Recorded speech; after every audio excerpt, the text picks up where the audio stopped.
जंग लगे ये जहाज बताते हैं कि कभी यहाँ समंदर हुआ करता था, लेकिन अब रेगिस्तान है। इन जहाजों को यहाँ मछली पकड़ने के लिए इस्तेमाल किया जाता था, लेकिन समंदर ही नहीं बचा तो मछलियां कैसे बचती। कभी इस जगह पर एक बड़ा समुद्री बंदरगाह होता था, लेकिन अब बस यहाँ धूल उड़ती है। ये कहानी है दुनिया की चौथी सबसे बड़ी झील के दम तोड़ जाने की, जिसे दुनिया अराल सागर के नाम से जानती है। मध्य एशिया में उज्बेकिस्तान और कजाकिस्तान के बीच पड़ने वाला अराल सागर 1960 में पानी से लबालब हुआ करता था और ये 68,000 वर्ग किलोमीटर में फैला था। लेकिन हाल के दशकों में अराल सागर इतना सूखा कि अब सिर्फ 10% ही बचा है। यहाँ उज्बेकिस्तान के मुनाक इलाके में इस प्राकृतिक त्रासदी को बखूबी महसूस किया जा सकता है। वैसे तो उज्बेकिस्तान का 80% इलाका ही रेगिस्तान है, लेकिन लगातार सूखे की वजह से ये समस्या बढ़ती जा रही है। इस इलाके में तो हालात और गंभीर हैं। अराल सागर का पानी तो सूख गया, लेकिन जमीन पर अत्यधिक नमक वाले बालू की परतें बची रह गईं और जब तेज हवाएं चलती हैं तो ये नमकीन बालू उड़कर एशिया में जापान और यूरोप में स्वीडन या फिनलैंड तक पहुंच जाता है।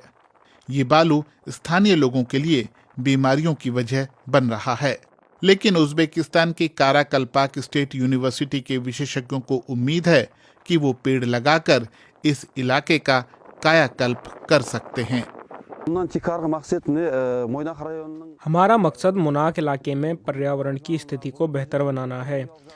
राष्ट्रपति शफकत मिर्जियोयेव इस इलाके में विकास की हर पहल का समर्थन करते हैं। अब काराकल्पाक यूनिवर्सिटी के छात्र यहाँ पेड़ लगाने में मदद कर रहे हैं। आज हम यहाँ आलू बुखारा, अंगूर, सेब, खुमानी और चेरी के पेड़ लगा रहे हैं। भविष्य में हम इसे एक शैक्षिक स्थल भी बनाना चाहते हैं।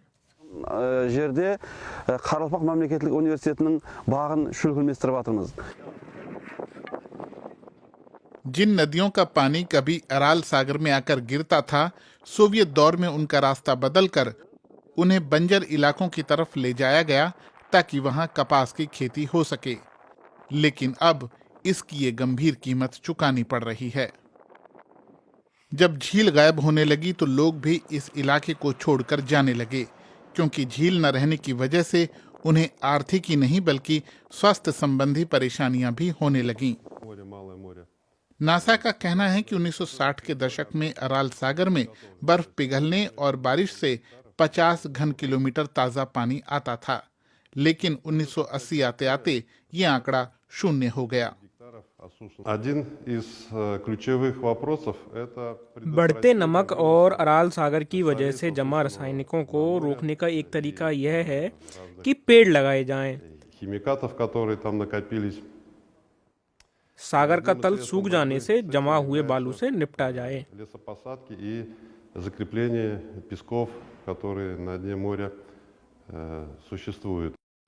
अराल सागर में पानी इतना कम हो गया कि उसका तट अब मुनाक शहर से दर्जनों किलोमीटर दूर चला गया है।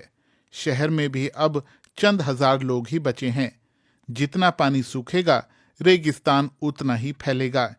इसलिए अब यहाँ के अधिकारी पेड़ लगाने पर बहुत जोर दे रहे हैं।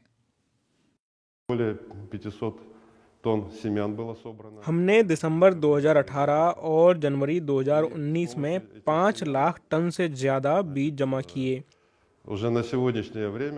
और इन बीजों की मदद से 5 लाख हेक्टेयर से ज्यादा जमीन पर पौधे लगाए जा सकते हैं। हमारी योजना पतझड़ के मौसम में भी पेड़ लगाने की है और यहाँ 10 लाख हेक्टेयर जमीन पर हम पेड़ लगाना चाहते हैं। यह समंदर सूखने से बने रेगिस्तान का 1/3 हिस्सा है।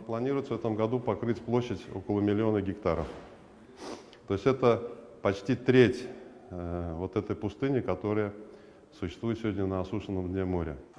अराल सागर को फिर पानी से लबालब करना तो शायद संभव नहीं, लेकिन पेड़ों से यहाँ हरियाली तो लाई जा सकती है।